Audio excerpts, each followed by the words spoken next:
kind of up to you to get anything right.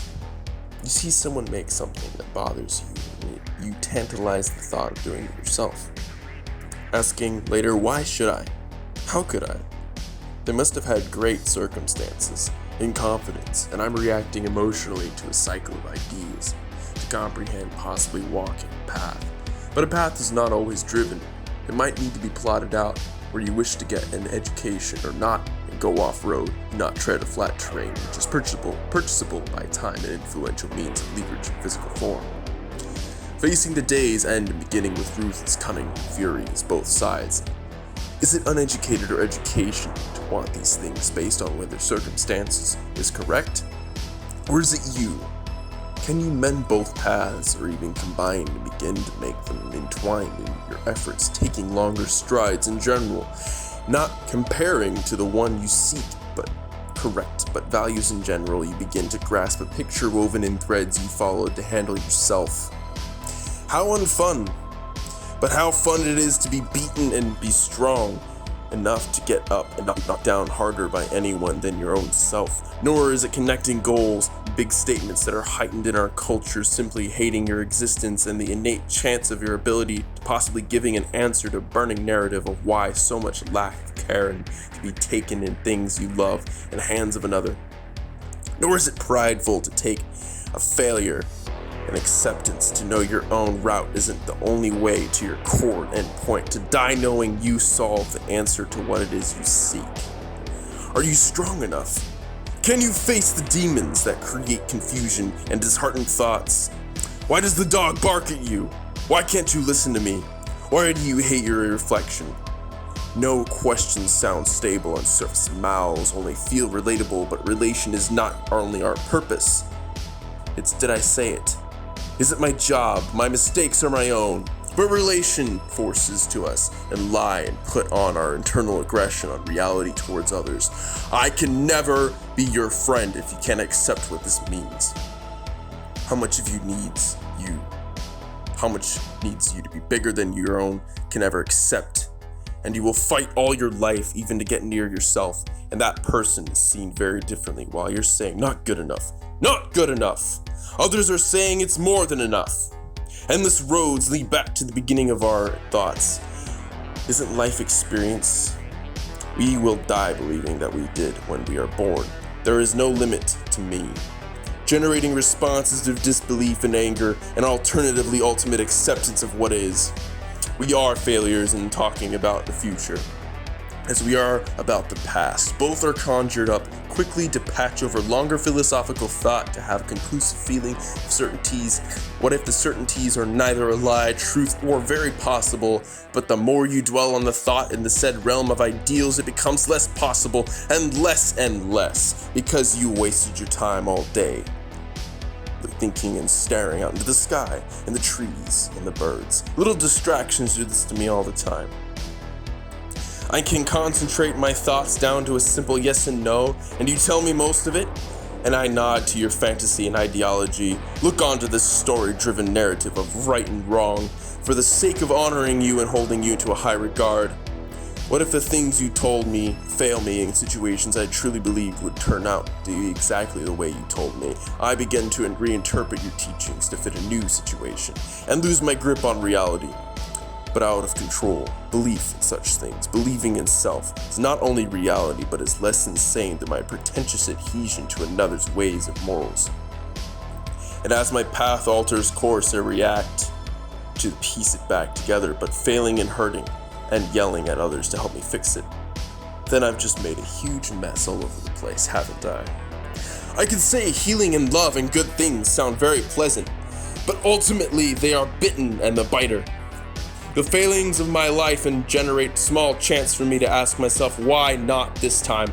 Ask the question and answer it.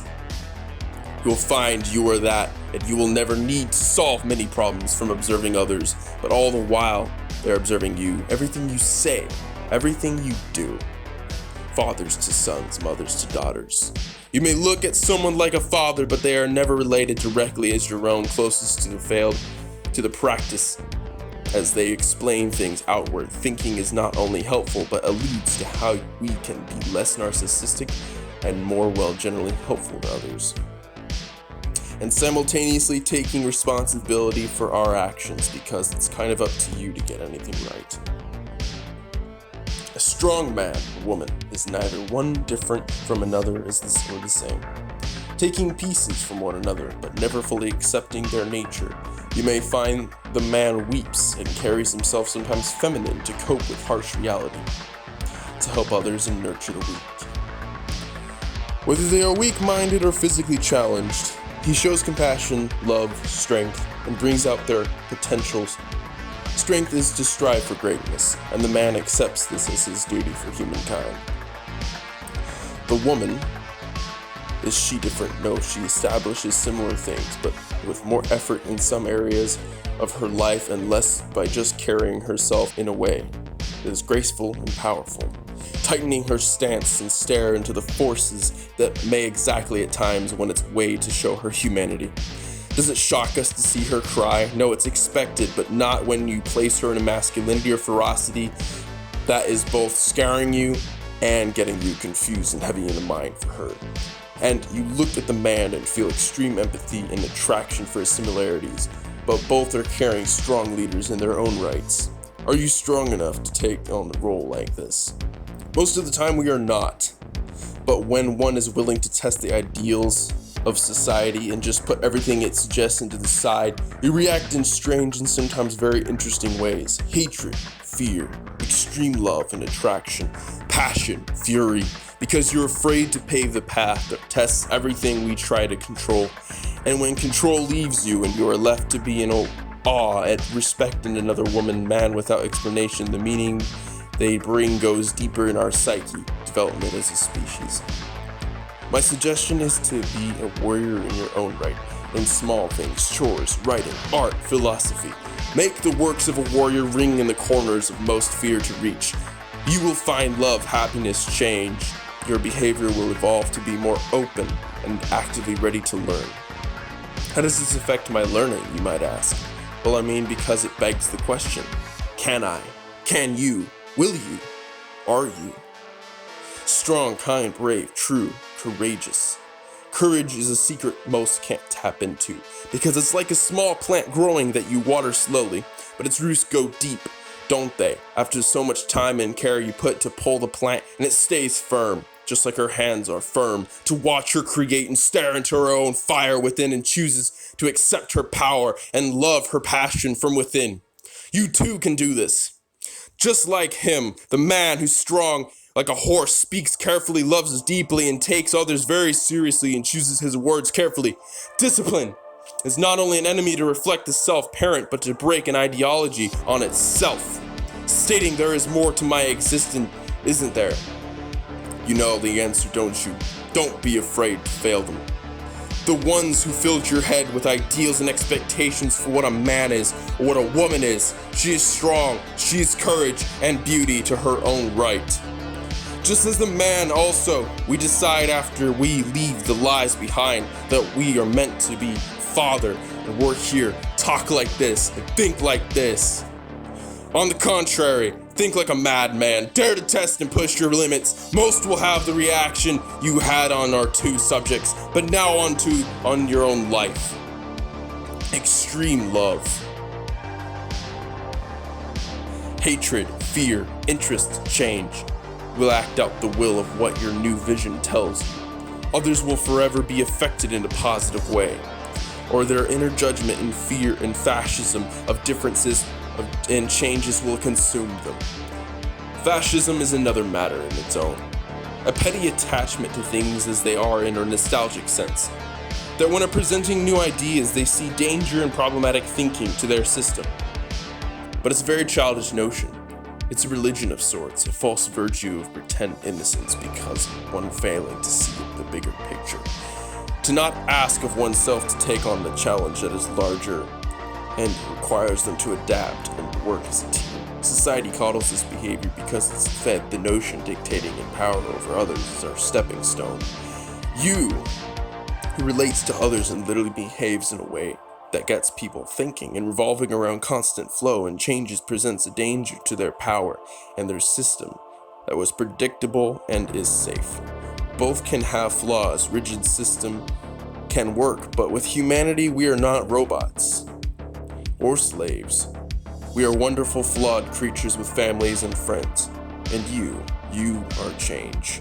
You not only promote families and change, but know how to create definitive decisions on the fly. And people look to you for quick wit and creativity. I know an extremist fascist won't like bending rules and will see you as a threat. But then they see everyone likes you, and now that they are the one that is crazy. It is a shame you are willing to listen to them when they are confused, but that pride in them for all their system building.